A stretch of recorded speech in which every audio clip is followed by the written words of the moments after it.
Samantala bilang paggunita sa National Teachers Month, magandang balita naman ang hatid ng DepEd para sa mga kaguruan.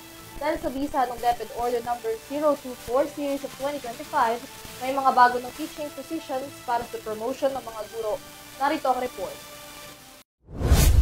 Ngayong Setyembre, ipinagdiriwang ng bansa ang National Teachers Month na nagbibigay pagkilala at pagpupugay sa kontribusyon ng mga kaguruan tungo sa kaunlaran hindi lamang ng mga mag-aaral kundi ng buong bayan.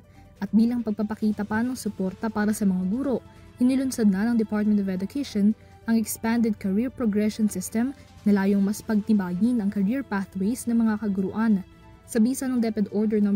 024 Series of 2025, maglulunsad na ang kagawaran ng mga bago at karagdagang teaching positions mula Teacher 4 hanggang Teacher 7 at Master Teacher 5. Magkakaroon na rin 2 career tracks para sa mga guro, ang classroom teaching at school administration na magbibigay sa kanila ng mas malinaw at competency-based pathways sa kanilang propesyon. Sa pamamagitan ng ordinansa, kinikilala ng DepEd hindi lamang ang kontribusyon ng mga kaguruan kundi maging ang kanilang mga hinaing patungkol sa mabagal na promosyon sa trabaho. Dahil dyan, naglunsad na rin ang kagawaran ng bagong sistema ng reclarification process pagdating sa promotion.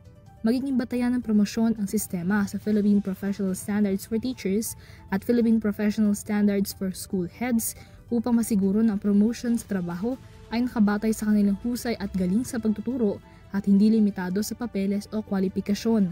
Mayroong 3 taong transition period mula February 25, 2025 hanggang February 24, 2028 para sa nasabing bagong teaching positions. Bukod sa ECP, may iba pa mga programa ang DepEd para sa mga guro, kabilang na ang trainings, retirement at promotion plans at iba pa. Para sa EuroTV News, Nia Layagin sumasaludo sa bawat Pilipino.